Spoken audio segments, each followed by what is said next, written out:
Hello my dear students, ಹೇಗಿದ್ದೀರಾ ಎಲ್ಲರೂ? Welcome to Pallavi tutorials. ಮಕ್ಕಳ ಈ ಒಂದು ವಿಡಿಯೋದಲ್ಲಿ ಸೆಕೆಂಡ್ PUC ಎಕನಾಮಿಕ್ಸಿಗೆ ಸಂಬಂಧಪಟ್ಟ ಹಾಗೆ ಮಾಡಲ್ ಕ್ವಶನ್ ಪೇಪರ್ 3 ಏನಿದೆ ಅದಕ್ಕೆ ಆನ್ಸರ್ಸ್ನ ಹೇಳ್ತಾ ಇದ್ದೀನಿ. ಈಗ ಆಲ್ರೆಡಿ ಮಾಡಲ್ ಪೇಪರ್ 1 ಮತ್ತು 2ಗೆ ಆನ್ಸರ್ಸ್ನ ಹೇಳಿದ್ದೀನಿ. ವಿಡಿಯೋನ ವಾಚ್ ಮಾಡಿಲ್ಲ ಅಂತ ಹೇಳಿದ್ರೆ ವಾಚ್ ಮಾಡಿ. 2025-26 ಈ ವರ್ಷ ಸೆಕೆಂಡ್ PUCಯನ್ನು ಬರಿತಾ ಇರುವಂತಹ ಮಕ್ಕಳಿಗೆ ಬೋರ್ಡಿಂದನೇ 3 ಮಾಡಲ್ ಕ್ವಶನ್ ಪೇಪರ್ಸ್ನ ರಿಲೀಸ್ ಮಾಡಿದ್ದಾರೆ. ಈ 3 ಮಾಡಲ್ ಕ್ವಶನ್ ಪೇಪರ್ಸಲ್ಲೂ ಕೂಡ ಇರುವಂಥ ಕ್ವಶನ್ಸು ಎಕ್ಸಾಮ್ ಪಾಯಿಂಟ್ ಆಫ್ ವ್ಯೂಯಿಂದ ತುಂಬಾ ಇಂಪಾರ್ಟೆಂಟ್ ಆಗಿರುತ್ತೆ. ಮಕ್ಕಳೇ, ಒಂದು ಗಮನಿಸಿ, 1 ಮಾರ್ಕಿಗಾಗಿರ್ಬೋದು, 2 ಮಾರ್ಕ್ಸಿಗಾಗಿರಬಹುದು ಪ್ರಾಬ್ಲಮ್ಸ್ಗಳನ್ನ ಕೂಡ ಕೇಳಿದ್ದಾರೆ. 1 and 2 ಮಾರ್ಕ್ಸಿಗೆ ಪ್ರಾಬ್ಲಮ್ಸ್ನೂ ಕೇಳಿರೋದ್ರಿಂದ ಅದನ್ನು ಕೂಡ ಯಾವ ರೀತಿಯಾಗಿ ಸಾಲ್ವ್ ಮಾಡಬೇಕು ಸಿಂಪಲ್ ಆಗಿರುತ್ತೆ. 1 and 2 ಮಾರ್ಕ್ಸಿನ ಪ್ರಾಬ್ಲಮ್ಸು ಯಾವ ರೀತಿ ಸಾಲ್ವ್ ಮಾಡಬೇಕು ಅನ್ನೋದನ್ನು ಹೇಳ್ಕೊಡ್ತೀನಿ, ನೋಡ್ಕೊಳ್ಬೇಕು, ಆಯಿತಾ? ನೆಕ್ಸ್ಟು ಈಗ model paper 3 up to 2 marks section ಬಿವರೆಗೂ ಕೂಡ ನಾನು ಆನ್ಸರ್ನ ಹೇಳ್ತೀನಿ. ಆ್ಯಂಡ್ ಯಾವ್ಯಾವ ಚಾಪ್ಟ್ರಲ್ಲಿ ಬಂದಿದೆ ಅಂತ ಕೂಡ ಮೆನ್ಷನ್ ಮಾಡಿದ್ದೀನಿ. ಆನ್ಸರ್ನ ಹೇಳಾದ್ರ ಮೇಲೆ 3 ಪೇಪರಲ್ಲಿ ಪೇಪರ್ 1, ಪೇಪರ್ 2, ಪೇಪರ್ 3ಯಲ್ಲಿ ಇರುವಂತಹ ಎಲ್ಲ 4 ಮಾರ್ಕ್ಸ್, 6 ಮಾರ್ಕ್ಸ್, 5 ಮಾರ್ಕ್ಸಿನ ಪ್ರಾಬ್ಲಮ್ಗಳನ್ನ ಒಂದೊಂದೇ ಹೇಳ್ಕೊಡ್ತಾ ಹೋಗ್ತೀನಿ. 1 by 1 ವೀಡಿಯೋಸ್ಗಳು ಬರ್ತಾ ಹೋಗುತ್ತೆ ಕಂಟಿನ್ಯೂಸ್ ಆಗಿ. ಕನ್ನಡ ಮೀಡಿಯಮ್ಗೆ ಆಲ್ರೆಡಿ 14 ಲೆಕ್ಕಗಳನ್ನ ನಾನು ಅಪ್ಲೋಡ್ ಮಾಡಿದ್ದೀನಿ. ನಿಮಗೂ ಕೂಡ 14 ಲೆಕ್ಕಗಳೇ ಇದೆ. ಆ 14 ಲೆಕ್ಕಗಳನ್ನ ನೀವು ನೋಡ್ಕೊಳ್ಬೇಕು. 1 by 1 ವೀಡಿಯೋಸ್ಗಳನ್ನ ನೀವು ವಾಚ್ ಮಾಡ್ತಾ ಹೋದರೆ ಅಷ್ಟು ಲೆಕ್ಕಕ್ಕೂ ಕೂಡ ಪರ್ಫೆಕ್ಟ್ ಆಗ್ಬೋದು. ವೀಡಿಯೋಸ್ಗಳು ಬಂದು ನಿಮಗೆ ಗೊತ್ತಾಗಬೇಕು, ನೋಟಿಫಿಕೇಷನ್ ಬರಬೇಕು ಅಂತ ಹೇಳಿದ್ರೆ ಜಸ್ಟ್ ಸಿಂಪಲ್ ನಮ್ಮ ಚಾನಲ್ ಪಲ್ಲವಿ ಟ್ಯುಟೋರಿಯಲ್ಸ್ನ ಸಬ್ಸ್ಕ್ರೈಬ್ ಮಾಡಿಕೊಂಡು ಆಲ್ ಬಟನ್ನ ಕ್ಲಿಕ್ ಮಾಡ್ಕೊಂಡ್ರಾಯ್ತು. ವೀಡಿಯೋ ಬಂದ ತಕ್ಷಣ ನೋಟಿಫಿಕೇಷನ್ ಬರುತ್ತೆ. ಸೊ ಪೇಪರ್ 3 ಆದ್ರ ಮೇಲೆ ಇಂಪಾರ್ಟೆಂಟ್ ಪ್ರಾಬ್ಲಮ್ಸ್ ಬರುತ್ತೆ, ಮಿಸ್ ಮಾಡಬೇಡಿ ಯಾವ ವೀಡಿಯೋಸ್ಗಳನ್ನು ಕೂಡ, ಓಕೆನಾ? ಗೊತ್ತಿರೋ ಹಾಗೆ ನಿಮಗೆ ಫಸ್ಟು MCQ ಇರುತ್ತೆ. 5 MCQ, 5 fill in the blanks, 5 math the following, 5 1 mark questions ಇರುತ್ತಲ್ವ ಮಕ್ಕಳೇ. ಆಪ್ಷನ್ಸ್ ಇರುತ್ತೆ, ರೈಟ್ ಆನ್ಸರ್ನ ಸೆಲೆಕ್ಟ್ ಮಾಡಿ ಬರೀಬೇಕು. ಮೋಸ್ಟ್ ಇಂಪಾರ್ಟೆಂಟ್ ಕ್ವಶನ್ಸು ಯಾವ್ಯಾವ ಚಾಪ್ಟ್ರಲ್ಲಿ ಬರುತ್ತಂತ ಮೆನ್ಷನ್ ಮಾಡಿದ್ದೀನಿ. First chapter, second chapter, 5th chapter, second ಪಾರ್ಟಲ್ಲಿ ಸೆಕೆಂಡ್ ಚಾಪ್ಟರ್, 5th ಚಾಪ್ಟರಿಂದ ಒಂದೊಂದು ಕ್ವಶನ್ನ ತೆಗೆದಿದ್ದಾರೆ. First one, which of the following is an example of microeconomics. ನೀವು ಮೈಕ್ರೋ ಎಕನಾಮಿಕ್ಸು, ಮ್ಯಾಕ್ರೋ ಎಕನಾಮಿಕ್ಸಿಗೆ 4 ಮಾರ್ಕ್ಸಿಗೆ ಡಿಫ್ರೆನ್ಸ್ಗಳನ್ನ ಓದ್ಕೊಂಡಿರ್ತೀರಿ. ಅದರಲ್ಲೇ ಬಂದಿರುತ್ತೆ ನ್ಯಾಷನಲ್ ಇನ್ಕಮ್ ಆಗಿರ್ಬೋದು, ಅನ್ಎಂಪ್ಲಾಯ್ಮೆಂಟ್ ಆಗಿರ್ಬೋದು, ಫಾರಿನ್ ಟ್ರೇಡ್ ಆಗಿರ್ಬೋದು. ಇದೆಲ್ಲ ಮ್ಯಾಕ್ರೋ ಎಕನಾಮಿಕ್ಸಿಗೆ ನಾವು ಅಂಡರಲ್ಲಿ ಸ್ಟಡಿ ಮಾಡುವಂಥದ್ದು. ಮೈಕ್ರೋ ಅಂತ ಹೇಳಿದ್ರೆ ಸ್ಮಾಲ್ ಅಂತ ಅರ್ಥ, ಚಿಕ್ಕದಾಗಿ ನಾವು ಸ್ಟಡಿ ಮಾಡುವಂಥದ್ದು. So answer consumer behaviour. Second one, when TU total utility is constant, MU marginal utility becomes ಅಂತ ಕೊಟ್ಟಿದ್ದಾರೆ. Answer 0. Next one, as a result of increase in the number of firms there is an increase in supply, then supply curve ಅಂತ ಕೊಟ್ಟಿದ್ದಾರೆ. Result of increase in the number of firms there increase in the supply ಅಂತ ಕೊಟ್ಟಿದ್ದಾರೆ. Shift towards high. Okay, next net national product at factor cost is also known as net national product means net national income. Okay, when demand exceeds the available output under conditions of high employment level this may give rise to ಕೊಟ್ಟಿದ್ದಾರೆ inflation. Next fill in the blanks questions, ಬ್ರ್ಯಾಕೆಟಲ್ಲಿ ಆನ್ಸರ್ಸ್ನ ಕೊಟ್ಟಿದ್ದಾರೆ. Right ಆನ್ಸರ್ನ select ಮಾಡಿ ಬರೀಬೇಕು. Dash is the set of all possible combinations of 2 inputs ಅಂತ ಕೊಟ್ಟಿದ್ದಾರೆ. Isoquant. Dash cost of some activity is the gain forgone from the second best activity. Second best ಆ್ಯಕ್ಟಿವಿಟಿಯಿಂದ ಸಿಗ್ತಾ ಇದೆ ಅಂತ ಹೇಳಿದ್ರೆ that is opportunity cost. Macroeconomics has its deep roots in microeconomics. Dash issues coins in India government. ಓಕೆನಾ? Errors and dash are the third element of balance of payment. Omissions. Answer omissions. Next one, match the following questions. Linear demand curve ಅಂತ ಕೇಳಿದರೆ D into P equals A minus BPA. MPL ಅಂತ ಕೇಳಿದರೆ ಇದಕ್ಕೆ right answer second one, TPL minus TPL minus 1. Perfect competition, perfect information. Liabilities, deposits.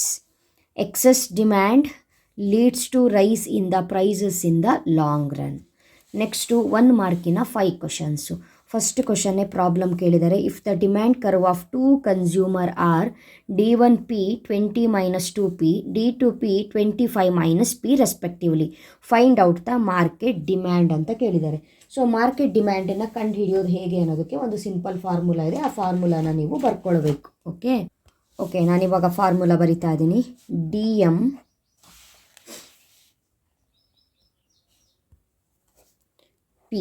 DMP equals D1P plus D2P. D1P D2P ಓಕೆನಾ. DMP ಇಲ್ಲಿ ಅವರು D1P ಮತ್ತು D2P ಕೊಟ್ಟಿದ್ದಾರೆ, ಎರಡನ್ನ plus ಮಾಡಿದ್ರೆ ನಿಮಗೆ DMP ಸಿಗುತ್ತೆ. ಈಗ D1P ಎಷ್ಟು ಕೊಟ್ಟಿದ್ದಾರೆ, 20 - 2P ಅಂತ ಕೊಟ್ಟಿದ್ದಾರೆ. ನಾನು ಅದನ್ನೇ ಬರ್ಕೊಂಡ್ರೆ ಆಯಿತು, 20 - 2P ಪ್ಲಸ್ಸಿಗೆ ಪ್ಲಸ್ ಹಾಕ್ಕೊಂಡೆ. D2P ಎಷ್ಟು ಕೊಟ್ಟಿದ್ದಾರೆ, 25 - P ಅಂತ ಕೊಟ್ಟಿದ್ದಾರೆ, 25 - P ಅಂತ ಬರ್ಕೊಂಡೆ. ಈಗ ನೋಡಿ ಇಲ್ಲಿ ಏನು ಇಲ್ಲ ಅಂದರೆ ಪ್ಲಸ್ ಇದೆಯಾ, ಇಲ್ಲೂ ಪ್ಲಸ್ಸು ಇಲ್ಲೂ ಪ್ಲಸ್ಸು, 20 25 ಎಷ್ಟಾಯಿತು, 45 ಆಯಿತು. ನೆಕ್ಸ್ಟು -2P ಇದೆ, -P ಇದೆ. ಮೈನಸ್ ಇಂಟು ಮೈನಸ್ ಏನು, ಪ್ಲಸ್ ಮಾಡಬೇಕು ಅಂತ ರೂಲ್ಸ್ ಇದೆ. ಸೊ ಇಲ್ಲಿ -2P, ಇಲ್ಲಿ -P ಅಂದರೆ ಇಲ್ಲಿ 1P ಇದೆ ಅಂತ ಅರ್ಥ. 2P ಮತ್ತು ಇನ್ನೊಂದು P ಸೇರಿಸಿದ್ರೆ ಎಷ್ಟಾಯಿತು, 3P ಆಯಿತು. ಮೈನಸ್ಸು ಕೂಡಿಸ್ಬೇಕು, ಆದರೆ ಸೈನ್ ಮಾತ್ರ ಮೈನಸ್ಸೇ ಬರಿಬೇಕು, ಇದು ರೂಲ್ಸ್. ಇಷ್ಟೇ ಆನ್ಸರ್. ಇದಿಷ್ಟನ್ನ ಬರೆದ್ರೆ ನಿಮಗೆ 1 ಮಾರ್ಕು ಸಿಗುತ್ತೆ. ಇಲ್ಲಿ ಯಾವುದೇ ಸಂಖ್ಯೆ ಇದ್ದರೂ ಕೂಡಿಸಿ, ಸೈನ್ ಮಾತ್ರ ಹೀಗೆ ಬರುತ್ತೆ. ಇಲ್ಲಿ ಇವಾಗ 3P ಇದ್ದಿದ್ರು 4P ಆಗ್ತಿತ್ತು, ಇಲ್ಲೊಂದು P ಇದ್ದಿದ್ರು 2P ಆಗ್ತಿತ್ತು, ಸೈನ್ ಇದೇ ಇರ್ತಿತ್ತು. ಈ ಎರಡು ನಂಬರ್ನ ಕೂಡಿಸಿಡಬೇಕು ಅಷ್ಟೇ, simple. Okay. Next give the meaning of super normal profit. 1 mark question. Profit that a firm earns over and above the normal profit is called supernormal profit. Next one, give any one example for non-tax payment ಅಂತ ಇದೆ. ಇದಕ್ಕೆ ನೀವು answer ಫೈನ್ಸ್ ಅಂತ ಬರ್ಕೊಳ್ಳಿ, ದಂಡ, fines ಆಯಿತಾ. Give any one, ಇದು second ಪಾರ್ಟಿನ ಸೆಕೆಂಡ್ ಚಾಪ್ಟ್ರಲ್ಲಿ ಕೇಳಿರುವಂಥ question, fines. Mention any one physical variable which influence aggregate demand ಅಂತ ಕೇಳಿದ್ದಾರೆ. ಯಾವುದಾದ್ರೂ ಒಂದನ್ನು ಬರಿಬೋದು, ಟ್ಯಾಕ್ಸೇಷನ್ ಆದರೂ ಬರೀರಿ, ಗೌರ್ನಮೆಂಟ್ ಸ್ಪೆಂಡಿಂಗ್ ಆದರೂ ಕೂಡ ಬರೀರಿ. Next one, what you mean by open economy ಅಂತ ಕೇಳಿದ್ದಾರೆ. ಸೊ ಓಪನ್ ಎಕಾನಮಿ ಸೆಕೆಂಡ್ ಪಾರ್ಟಿನ 6th ಚಾಪ್ಟರಲ್ಲಿ ಕೇಳಿರುವಂತಹ ಕ್ವಶನ್. ಓಪನ್ ಎಕಾನಮಿ ಮೀನಿಂಗ್ 1 ಮಾರ್ಕಿಗೆ ಇಷ್ಟು ಸಾಕು. And open economy is one which interacts with other countries through various channels ಅಂತ ಬರಿಬೇಕು.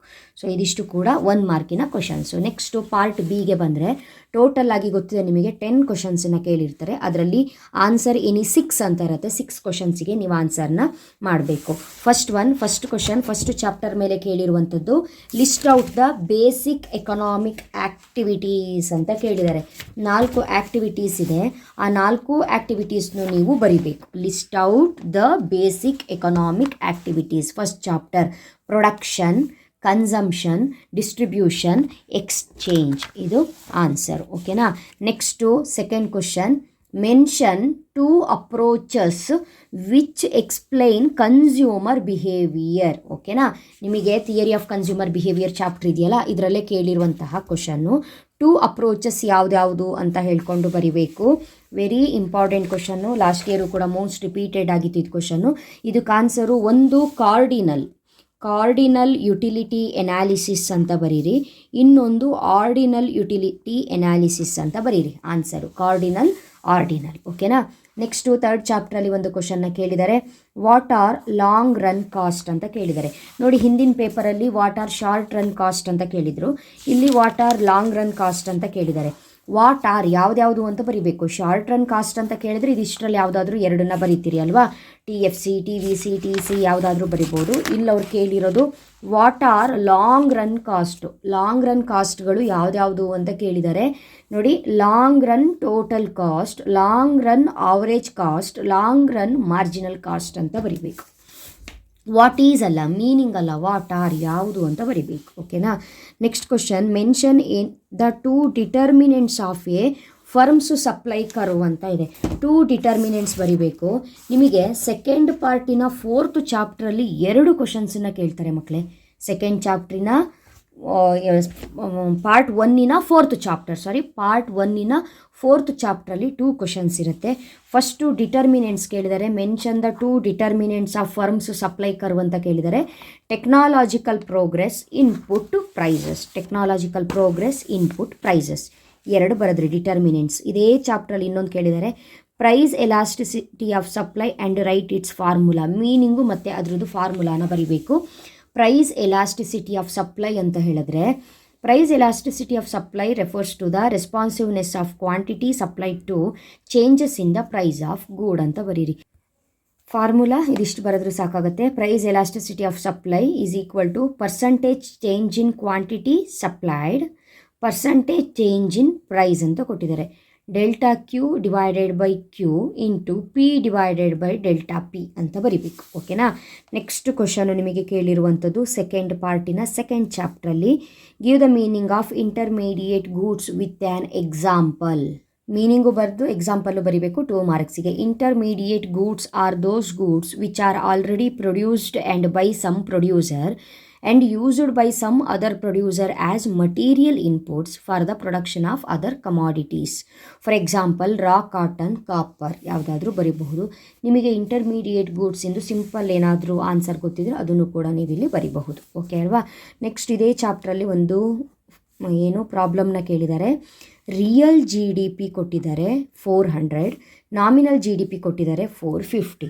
ಸೊ ಏನು ಮಾಡಬೇಕು ನೀವು 2 ಮಾರ್ಕ್ಸಿಗೆ ಎಷ್ಟು ಬೇಕೋ ಅಷ್ಟು ಆನ್ಸರ್ನ ಮಾಡಬೇಕು.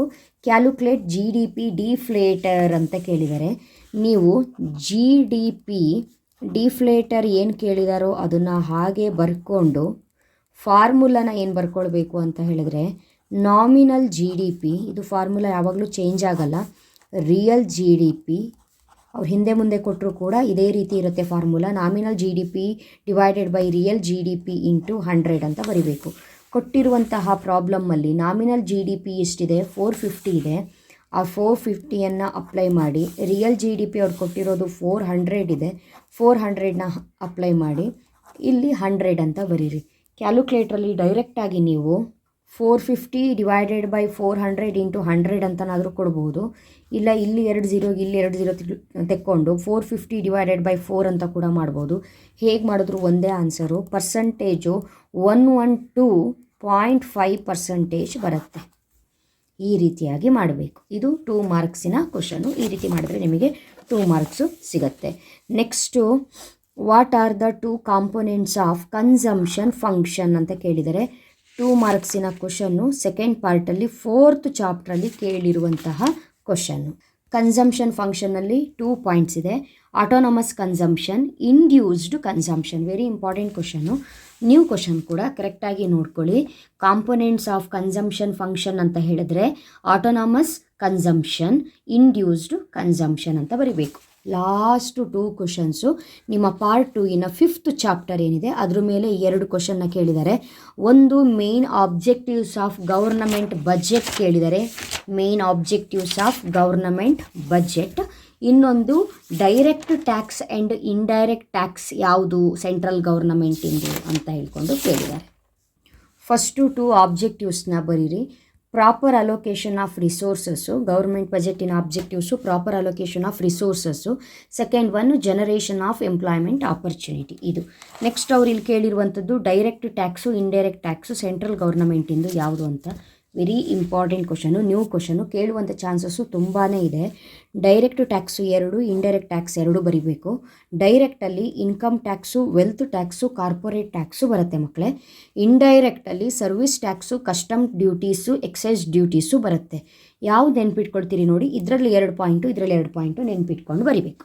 ಸೊ ಇಲ್ಲಿಗೆ 2 ಮಾರ್ಕ್ಸಿನ ಕಾನ್ಸೆಪ್ಟ್ ಮುಗೀತು. ಈಗ ಆಲ್ರೆಡಿ ಮೆನ್ಷನ್ ಮಾಡಿರೋ ಹಾಗೆ ಪಾರ್ಟ್ ಸಿ ಯಲ್ಲಿ ಕೇಳಿರುವಂತಹ ಅದು 3 ಪೇಪರು ಕೂಡ ನಾನು ಸಾಲ್ವ್ ಮಾಡ್ತಾ ಹೋಗ್ತೀನಿ ನೋಡಿ. ಇಲ್ಲಿ 4 ಮಾರ್ಕ್ಸಿಗೆ ಇಲ್ಲೊಂದು ಪ್ರಾಬ್ಲಮ್ ಕೇಳಿದ್ದಾರೆ, ಇಲ್ಲೊಂದು 4 ಮಾರ್ಕ್ಸಿಗೆ ಪ್ರಾಬ್ಲಮ್ನ ಕೇಳಿದ್ದಾರೆ. ಸೊ ಪ್ರಾಬ್ಲಮ್ಸ್ಗಳು ಹೈಯೆಸ್ಟ್ ಇರುತ್ತೆ, ಕರೆಕ್ಟಾಗಿ ನೋಡ್ಕೊಳ್ಬೇಕು. ಅದಾದ ನಂತರ ಇಲ್ಲಿ 6 ಮಾರ್ಕ್ಸಿಗೆ ಇಲ್ಲೊಂದು ಕ್ವಶನ್ನ ಕೇಳಿದ್ದಾರೆ, ಕರೆಕ್ಟ್ ಅಲ್ವಾ. ಅದಾದಮೇಲೆ ಪಾರ್ಟ್ ಇ ಯಲ್ಲಿ 3 ಕೂಡ ಪ್ರಾಬ್ಲಮ್ಸೇ ಕೇಳಿದ್ದಾರೆ. ಹಾಗಾಗಿ ಟೋಟಲ್ ಆಗಿ ಅಷ್ಟು ಪ್ರಾಬ್ಲಮ್ಸ್ಗಳನ್ನ ನಾನು 1 by 1 ಅಪ್ಲೋಡ್ ಮಾಡ್ತಾ ಹೋಗ್ತೀನಿ. ವೀಡಿಯೋಸ್ಗಳನ್ನ ವಾಚ್ ಮಾಡಿ. ನೆಕ್ಸ್ಟ್ ವೀಡಿಯೋದಲ್ಲಿ ಮತ್ತೆ ಸಿಗ್ತೀನಿ. ಅಲ್ಲಿವರೆಗೂ ಚೆನ್ನಾಗಿ ಓದ್ಕೊಳ್ಳಿ. Thank you. All the best.